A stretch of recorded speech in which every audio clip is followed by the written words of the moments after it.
Howdy and welcome where the rubber meets the road. And this is an open door. And I am Cindy. And today is November 25th, 2024.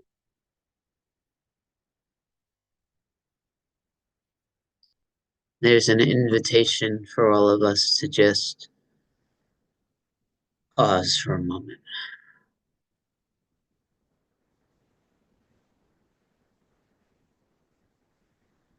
And also an invitation to, in the pause, to just allow the remembrance of why you're here.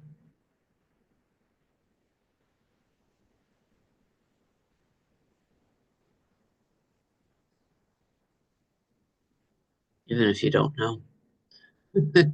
Allow it to arise.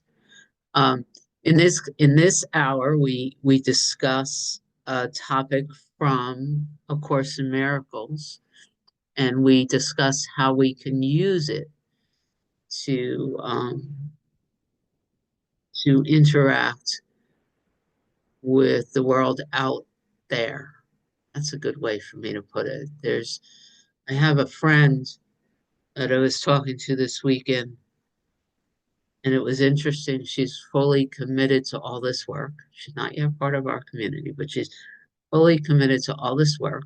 She actually worked the campaign, um, Harris's campaign, for 6 weeks, knocking on doors and helping younger and this whole experience. And it was very interesting. I was talking to her this weekend, and she kept referring to the world of duality as the real world. And it was so interesting. Um, she's fully committed to her spiritual practice and rising in consciousness and all the teachings. And yet she didn't even notice that she kept talking about doing that and then seeing how it worked in the real world. It is my experience and my commitment to flip that more and more to the best of my ability to accept that the divine is real, God is real, the teachings here are pointing to what is real, and the world that I am experiencing is an experience.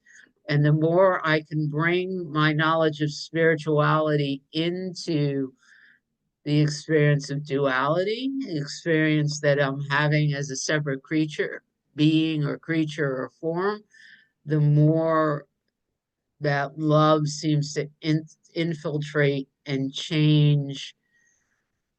uh, I don't know, I don't even know what to call it, the world of form, the experience I'm having as an aspect of God in this day and this time. um, and at the same time, I recognize that for so many of us there are these assumptions about who we are in the world that may be limiting our ability to work with this stuff. I know that I'm finding them here all the time. And so I just looked at her and said, when I said to her, do you notice that you keep calling it the real world as if that's real? And your spirituality is sort of what you're doing just to make the real world more palatable? As soon as I said it, she got it, but she didn't notice it until we had the conversation. So our purpose here, in many ways, where the rubber meets the road, is to bring the teachings to this, to the world that happens when we get off, when we walk away from the computer or from our meditation pillow. You know, how can we bring these teachings into the rest of our experience? The focus for today's conversation, we can get started now that Andrew's here. The focus, and again, I literally sat with the purple book yesterday, some point yesterday, and said, okay, Holy Spirit, what are we going to talk about? Open the book at random. And And the focus is on some of the highlights of lesson 156. I walk with God in perfect holiness. And before that, I do have a song. And so I am going to put this on pause. And this song helps me recenter in what's real and what's important. And then when I hold the energy of this song into my world, when I step out into the world in my holiness, it shifts things. So to me, this is totally one of my go-tos. So let me hit pause and play the song. That's why I'm really proud that I remembered to do that. Do you want to say the name of the song for anybody that was curious? The name of the song is A Beautiful Day by Akiana, and it is in an Open Door YouTube playlist. So you can go and listen to it. I gotta tell you, I got 6 or 7 or 8 different ways I could approach what I'm attempting to say here. Part of it is because there's a little bit of resistance inside, so I'm going to start at the end. When I sent a text to Amy and Rana yesterday, I said this lesson gives one a great opportunity to spend a few minutes talking about level confusion. There's a little bit of level confusion that I could sprinkle throughout this particular lesson. Who is Jesus talking to? Um,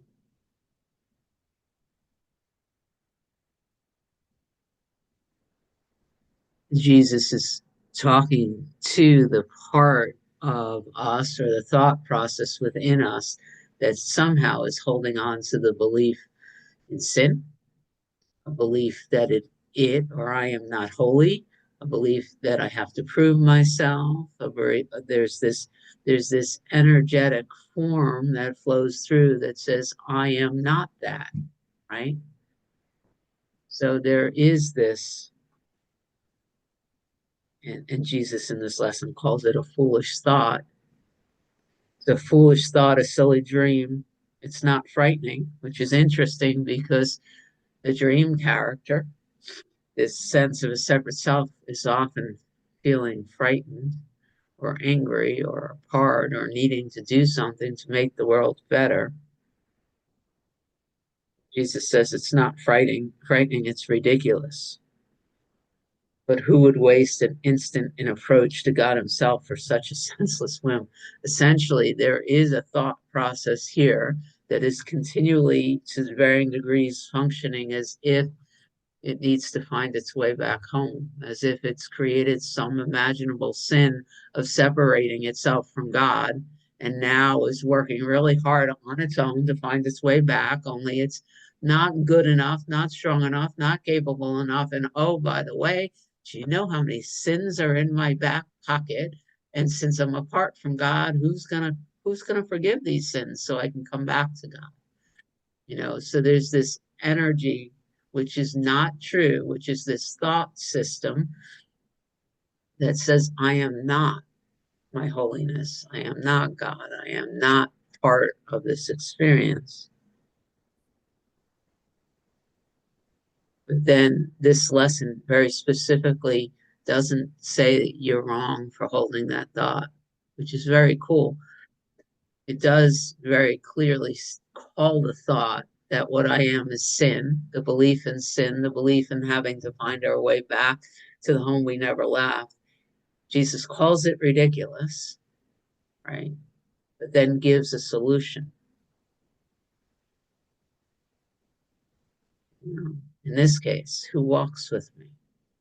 In this case, there's just a general invitation to remember 1,000 times a day that God is with me.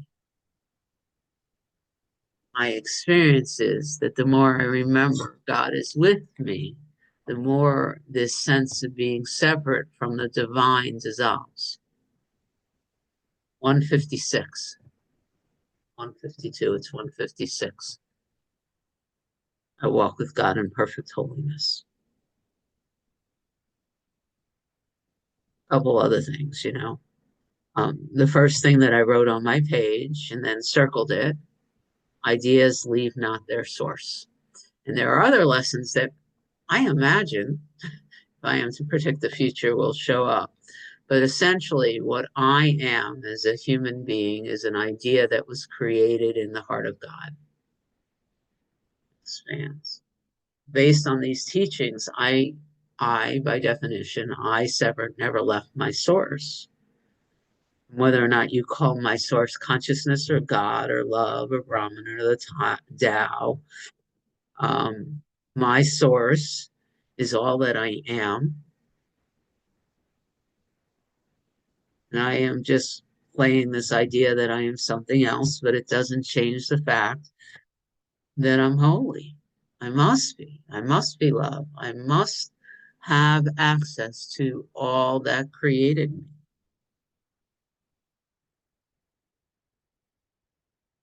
And so is everything I see.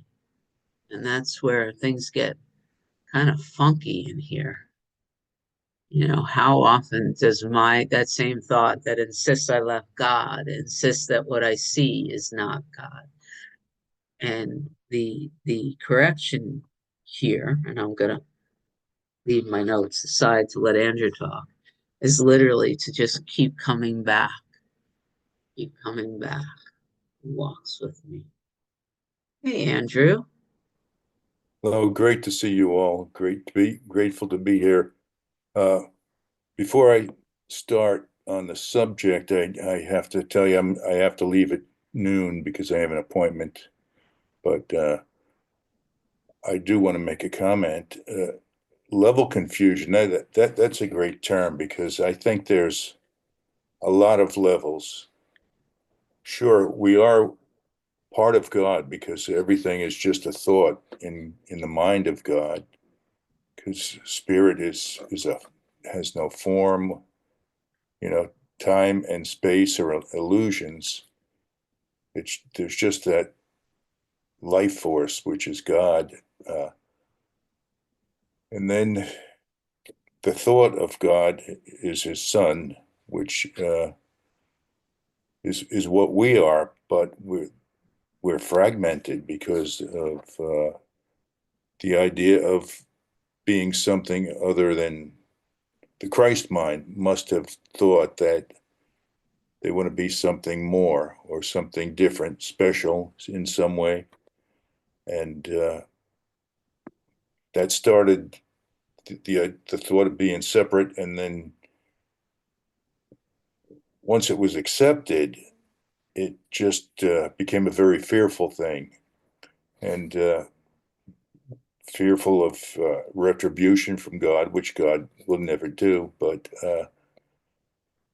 the levels developed after that. Like I feel that there are many levels, like the levels of angels. If all is one, we're one. We're also angels, and we're also animals. But there's so many levels that it gets very confusing. I think that's all I got to add to that. I wish I had more. Wish I could be more Well, helpful. what came up for me as I was listening to you, and it was a conversation I was in with some different friends yesterday. Guess I have a few friends, which is kind of cool to just acknowledge. Um, and I was talking about my past, and I was talking about how some of the mystical aspects of my experience are coming back now. You know, and without going into detail, and I understood why they needed to go away when, you know, they were a big part of my life 20 years ago. This idea of being a spiritualist minister and talking to dead people and doing energy healing, and then going into working with words and vibrations, and it was all mystical. And I said it needed to go away 20 years ago because 20 years ago, Cindy made it all really special. It was special. And Cindy was special because she could talk to dead people. She was special because sometimes when she put her hands on people, people got healed, and she was, and her community was special, and her community was different, etc., etc., etc. And now what's happening is, as some of these experiences are coming back here, they're not special. They're commonplace. They are um, they are the miracles that the Course teaches about, right? Miracles are everyone's right. Purification is necessary first. So when I look at this and I look at level confusion, it gets more and more comfortable. I recognize that we are all an extension or an aspect of God. And as long as it's all the same, sameness, equanimity, right? As long as I see everything as an aspect of God, there's no level confusion. But the moment I say I'm more God than you, or I'm less God than you, then I'm giving something separate from God in the illusion attributes that are only part of God. And that's where the confusion comes into place. Does that make sense? Am I using words to communicate something that's becoming so much more a part of my experience and is allowing me to connect in a deeper way to all of these teachings on an experiential basis? The understanding that everything is this flow of God, and so nothing is outside of that. So nothing is special. Cindy can't do anything more or less than Richard, because it's all this sort of flow of God, and the appearance has nothing to do with that. Cindy, I think in the clarification of terms, it talks about abilities that people can develop, like psychic type of abilities. But it does say that there's no special ability because everybody has the same potential. That's it. But yeah, That's what I'm attempting to talk to. So the level of confusion comes with this sense of being special. I could do something somebody else can't do. This feeling like I am God and you're not. It's that, yeah, sticky. It's sticky here too. And for many of us, it's so immersed in this sense of unworthiness. Like, who am I? Who am I to allow to have God's miracles flow through to me and through me and touch others, which is not useful for the work that we're doing now. Man, Richard, every day I get to spend even 5 minutes with you. I am blessed. Thank you. Happy Monday, everyone. My understanding of the level of confusion in the Course is there are two levels. One is the level of reality, where all is one, and the world does not exist, and we do not exist in reality at all. And number two is the level two is the world that we experience. And the world we experience was made by a projection of the idea that wanted to be the victim and decided they could no longer deal with the fact that they had destroyed God by believing they were separate from God. So they projected the world out of the line by sin, guilt, and fear, and that became the world. So nothing in the world is real, and including us.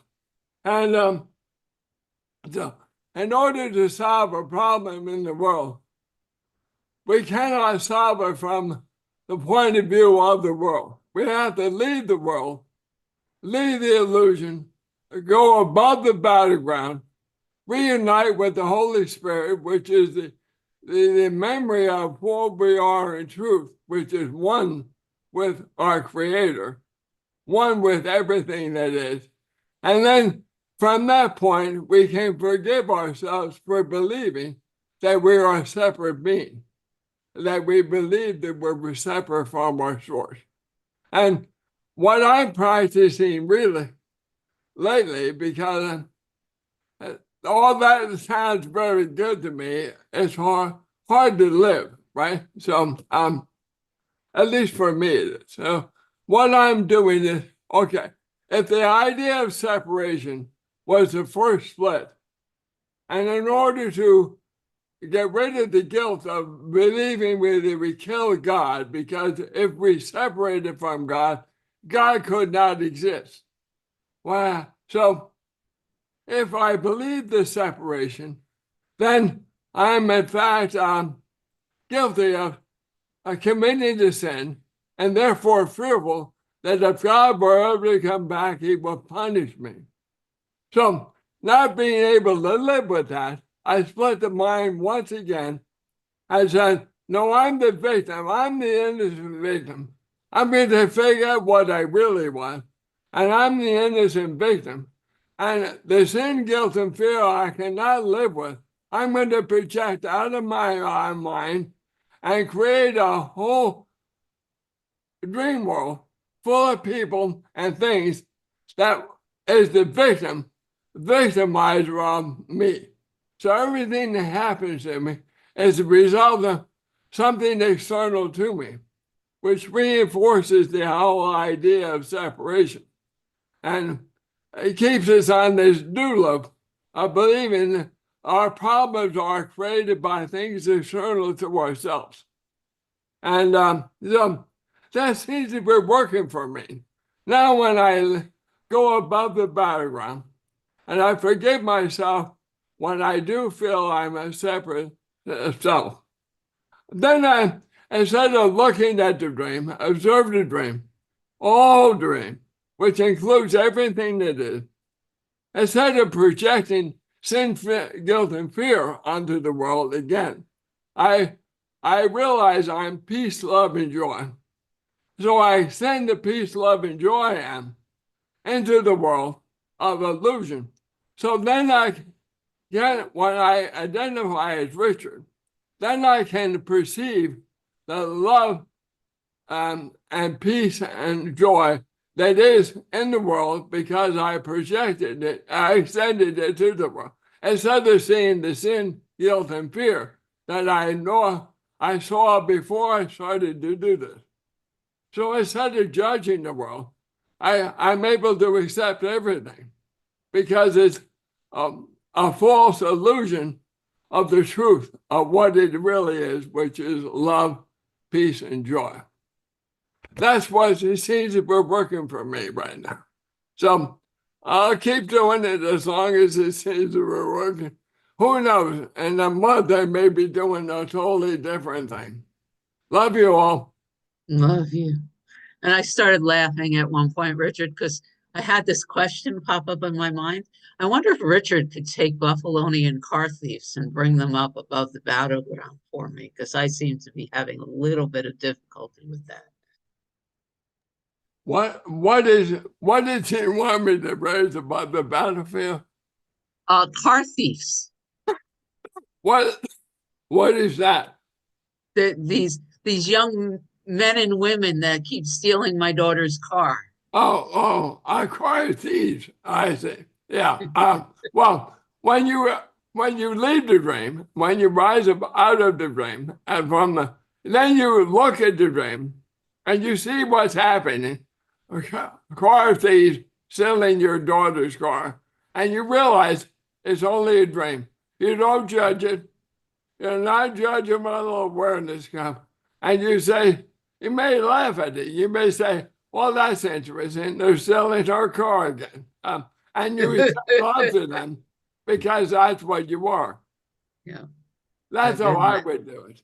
I've been laughing, but I'm still waiting for the end of this particular chapter in the Cindy story. Hey, Andrew.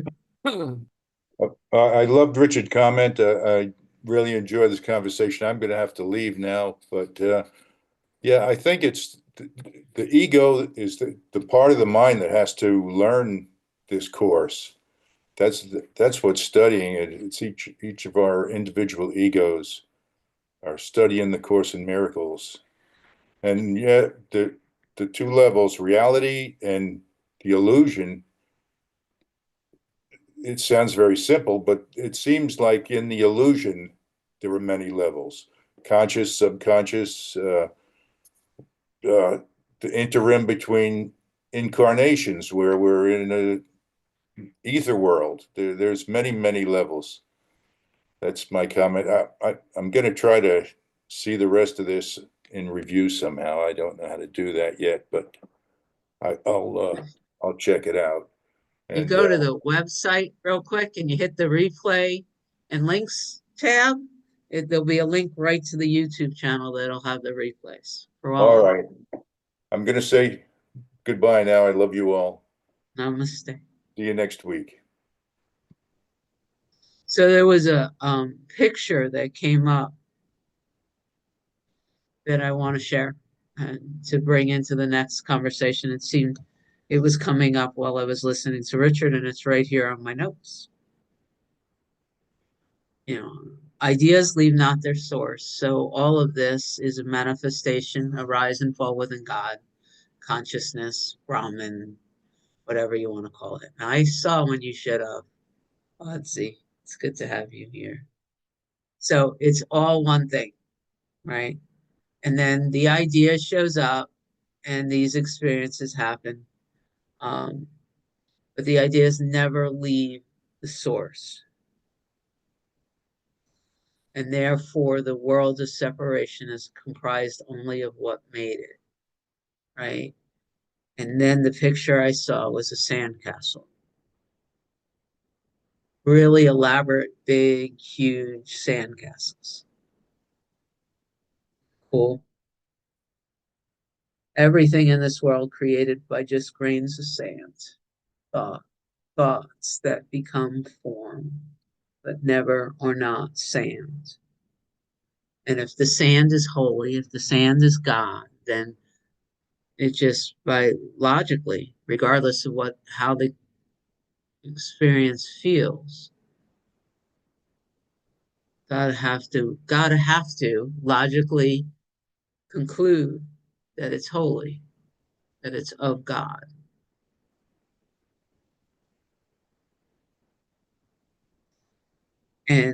And just being in that space of sitting here over and over, I've been noticing where something is going on in the world and there's an apparent upset, and I sit and say, but wait a minute, this must be God.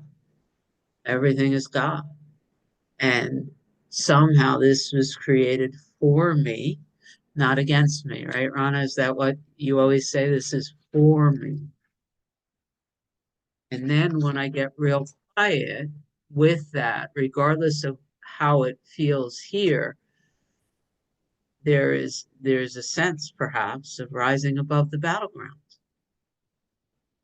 and allowing the experience seems to change. The most recent Friday, I got a notification that I went and had my teeth cleaned, dental work done in August. And my dentist waited until it came in the mail on Friday to say that the insurance they had on file said I don't have that insurance anymore, and there's only 90 days from the date of service for it to be resubmitted. So based on their paperwork, I have until the 29th of November to get it to them. I'm not sure they're even open this week. But it was interesting to watch the system in the beginning respond as if there was a problem to solve. And then I sat with the paper and I looked at it, and I allowed the sense of being attacked and problems and why can't the world give me I allowed it to just all kind of do its thing. And then this morning I, kind of woke up and just realized my insurance had changed. They never got the new insurance, and I'll either get the card to them in time or I won't. But it wasn't, it's from a neutral, open, quiet space, the fix is going to be simple. And there's no problem here. It was just sort of an opportunity to dissolve a sense of being in danger. Really felt for a few minutes like I was in danger, which is interesting, right? So that's where I am. I can't wait to hear what everybody else has to say about this moment, this teaching, what was shared. Looks like Rana's going to go next. Yes. Hello, everyone. I really want to express gratitude for this topic. It's funny because the mind couldn't find any level confusion or anything, you know, trying to think about that, be prepared. I'm like, where is that? And so it was just a beautiful opportunity to notice that that was happening and then drop all those questions. Just be like, you know, that it doesn't matter. You know, what this pointing for me was for is about the statement, ideas leave not their source. And your description, Cindy, and what I found in the lesson is super helpful. And there's something that is being realized here. And there's a sentence right in here. Truth must be true throughout if it be true. So there's a lot of ideas the course has presented. Things like what Richard described beautifully, might I add. I continue to learn from Richard as well. That this one has begun to accept as true. You know, I guess it's funny. I say, I don't have an experience of the tiny mad idea, but my whole world is the tiny mad idea, you know, of separation. But this phrase, ideas leave not their source, there's seems to be an element of trusting the truth is true there for this one, you know. It's one of those things like the first time I heard, you are what God is. You know, everything in me, all the things that were learned and conditioned came up and said, you can't say that, you know? But I was in so much pain that I was willing to be open, right? Because that's what I can, just be open to these ideas. It's not a mistake you're hearing them, you know, and that's that calling and that invitation. So as Cindy was talking, you gave a beautiful description. I am an idea, human being, we can label it that, right? I'm an idea in the mind of God, created in the heart of God. My source is what I am. I am part of it. I must be love. I must be holy. I must have access to it all. And so there's an element of trust there that the truth is true. Am I willing to drop the idea, as Cindy said, you know, because of, oh, I'm not worthy for that. Oh, all the other course students can accept this, but you don't need to. And what that is false pride again, huge ego thing, you know. So when I was reading the lesson, you cannot walk the world apart from God because you could not be without him. And, you know, you can read that a couple ways. You could not be without him, right? Oh, he's always with me. But what I read was I could not be without him.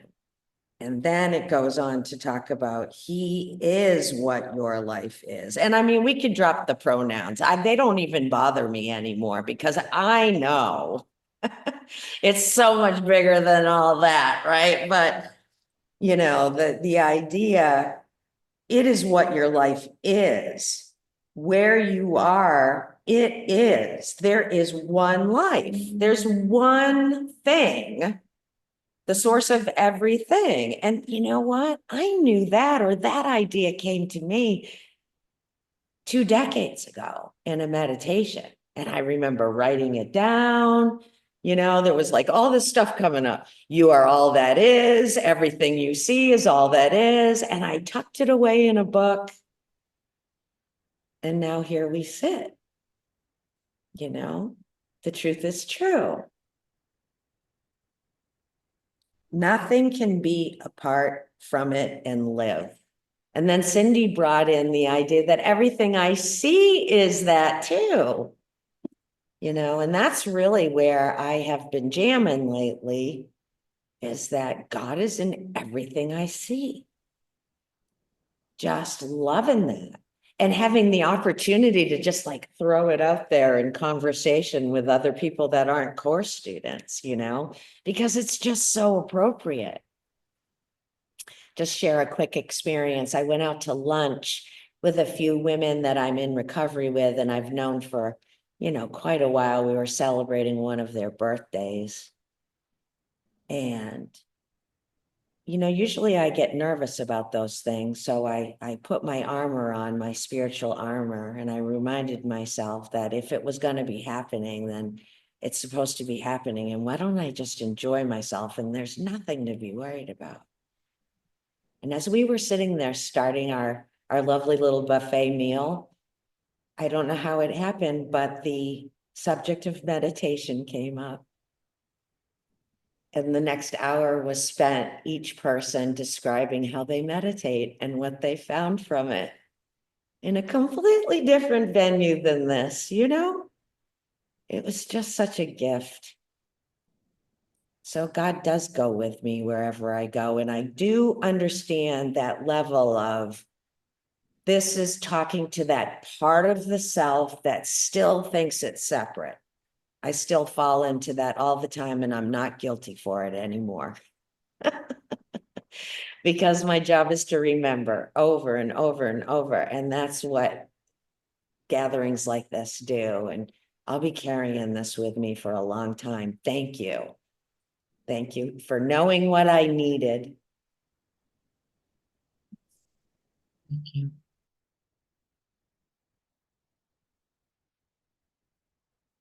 What's next?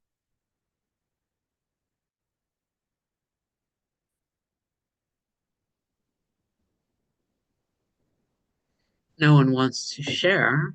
There is inspiration to read the lesson. It's not all that long. It's very beautiful.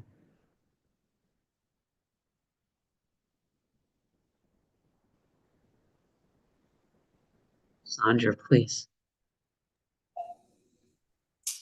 I would love to hear the lesson.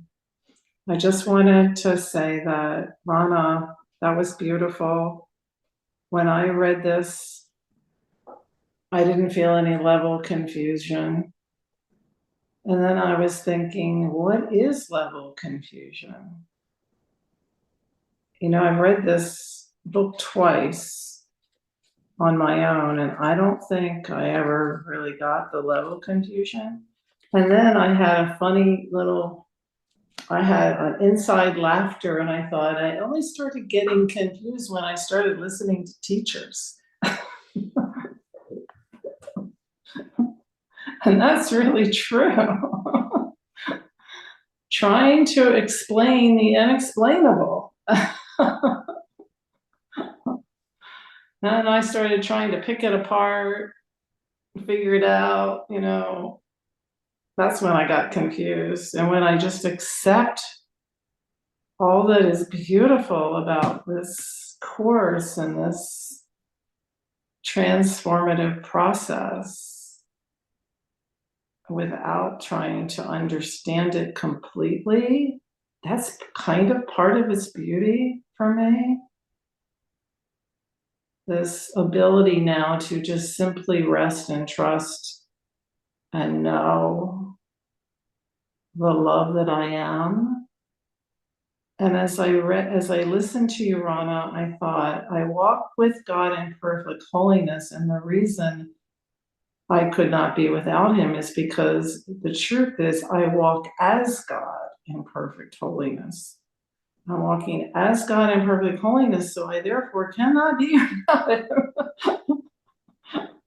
I'm just, this is what it is. It's one life. Nothing apart, nothing separate. So lovely. So lovely. Even what I used to call ugly is not that. So, walking as God in this seemingly dualistic world so that I can experience the opposites. And as I experience the opposites, then I get to have the full experience of myself.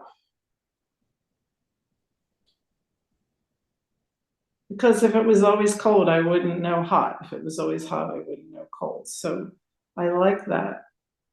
I get to have the full experience. And everything is perfectly holy, which resonates and brings joy. It's that simple for me, really. And I like it. I'm kind of finally let go of the Sandra who tried to figure everything out and knew the answers and was so good at it. Boy, I had, yeah. Thank you for letting me share. And I didn't want to stop you from reading the full lesson because this is such a beautiful lesson. You're not going to stop me. I just have a quick question about the way Sandra was just sharing. I'm not sure, is that Buddhist teachings that include all of the opposites? Cindy, which MPP course was it that, which spiritual teaching is it that includes, I mean, they all do, but you know what I mean? There was a real pointing towards these experiences of the opposites of it for the full breadth. What do you think? I know you don't think. No, but Kabbalah is what's coming to me. Okay, that was my second choice. Thank you. Beautiful, Linda- Sandra. Beautiful. But I could probably find it in every one of the teachings. Right. Just gorgeous. Linda Joy, glad you put your hand up again. Well, I don't often feel as called to share as I did. And then Rana kind of, with her question, gave me the courage to put my hand up again. I was a Science of Mind practitioner for many years. And so Science of Mind, Ernest Holmes is one who carries all of what we're talking about today. And my basic prayer was, excuse me, I got a little cough going today. There is one God. There is one, well, I like the version I like is there's one life. That life is God's life. That life is my life now. And then moving into including, everyone and everything and everything. And it just makes my heart sing and I shared because this is one of the lessons I mark in my book as CSL, my science, Science of Mind, Ernest Holmes teachings. And there are many of them in there. So anyway, thank you very much for letting me share. Thank you. I studied that book for many years. I think I have it here somewhere. Hey, Audzi. Off. I had to shut my Google off. I've been waiting to do that because it's come on, but I didn't want to. So that's why I paused because it's been playing some type of music, but that's okay because I can still focus because I'm here now. And when you were talking about the one life and it made me think of when I was talking to Mike and saying that the largest organism is in the sea, in the ocean. I said algae, but then I said, I think it's a coral reef. It's the largest living object or whatever, living thing in the world. It belongs in the ocean. And then when you said one life, I was like, oh my God, the largest living thing is all of it. It's all of it. So that was really beautiful to have that little connection with such a simple little conversation that I had with my husband, which is what this is all about to me.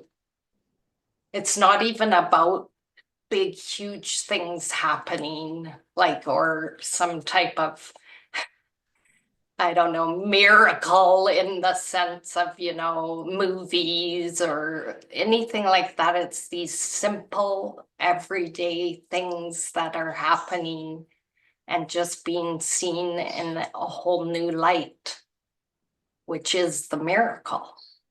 So, thank you. Thank you. The data's in the house.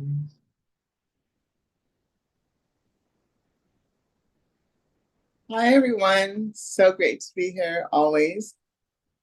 So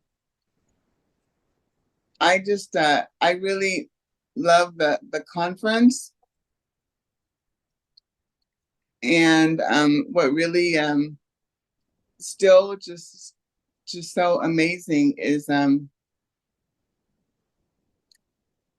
can't remember her name. She's so amazing. She was saying how we have no choice at the body mind level. It's all fine just as it is, whatever is happening. So it's just so amazing to bring that in and to know that everything that is happening, that I'm not doing anything and that we have no choice. It is just happening. And it's all happening and it's perfect. So it's just given me so much, oh, okay. Whatever is happening, it is perfect. Everything is perfect.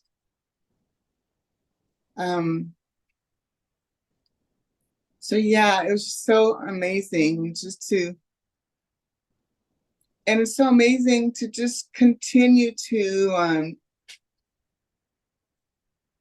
be guided in everything, even though we don't think we are, or we forget, or whatever.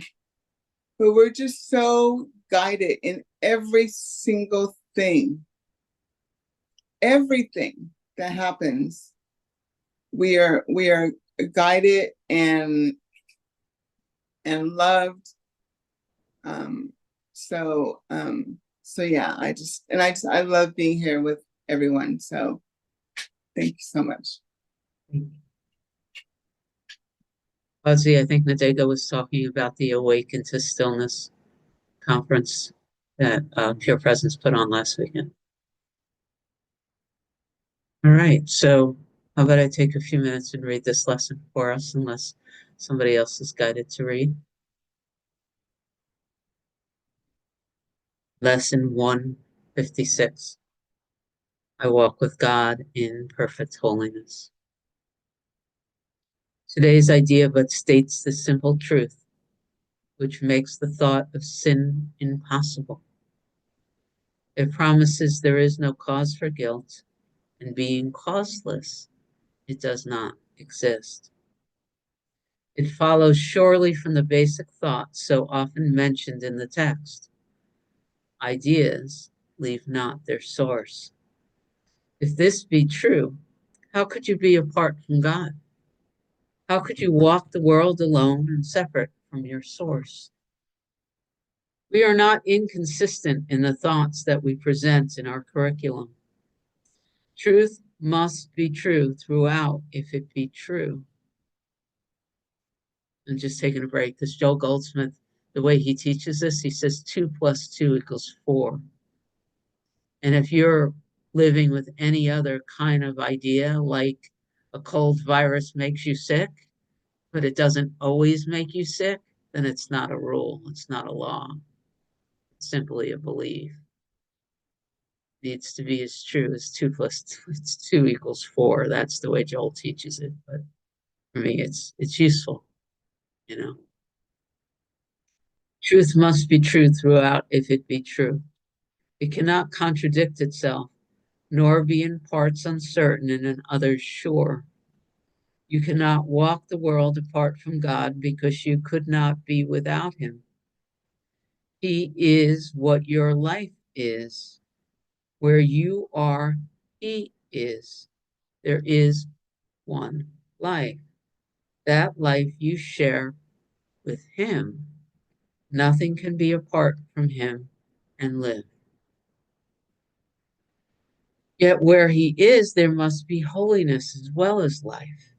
No attributes of his remains unshared by everything that lives.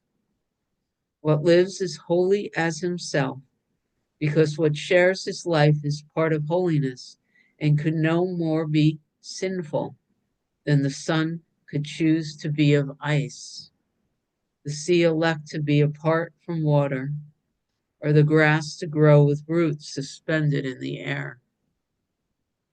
There is a light in you which cannot die, whose presence is so holy that the world is sanctified because of you. All things that live bring gifts to you and offer them in gratitude and gladness at your feet. The scent of flowers is their gift to you.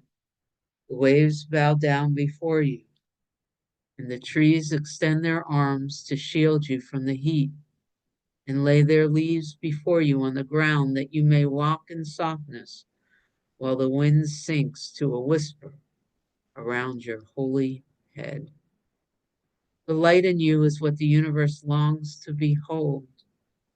All living things are still before you, for they recognize who walks with you. The light you carry is their own, and thus they see in you their holiness, saluting you as Savior and as God. Accept their reverence, for it's due to holiness itself, which walks with you, transforming in its gentle light all things into its likeness and its purity. This is the way salvation works. As you step back, the light in you steps forward and encompasses the world. It heralds not the end of sin and punishment and death. In lightness and in laughter is sin gone because its quaint absurdity is seen. It is a foolish thought, a silly dream, not frightening, ridiculous perhaps. But who would waste an instant in approach to God himself for such a senseless whim? Yet you have wasted many, many years on just this foolish thought. The past is gone with all its fantasies. They keep you bound no longer. The approach to God is near, and in the little interval of doubt that still remains, you may perhaps lose sight of your companion and mistake him for the senseless ancient dream that now is past. Who walks with me? This question should be asked 1,000 times a day, till certainty has ended doubting and established peace. Today, let doubting cease. God speaks for you in answering your question with these words. I walk with God in perfect holiness. I light the world. I light my mind and all the minds which God created one with me. So it is. Thank you for spending this hour with us. We will be meeting for Training Wheels tomorrow at 10 a.m. Eastern Standard Time. And then again, 12 stepping into Pure Presence at noon. And whether I see you there or wherever we meet, know that I love us very, very much. Thank you Something so you'd like much. to. Thank you, Jeff. I needed what you had today because I was doing just the opposite. And the last stuff from that point where it says, repeat who walks with me all the way through to the end, I'm going to be repeating several times when I get off this Zoom. I Yeah. need it all. Write it down and carry it with you, sir. I'm Who going walks to. with me? I know I'm up tomorrow too. Ah, very cool. I wanted to confirm that tomorrow morning's program is at 9:30. 9:30, sorry.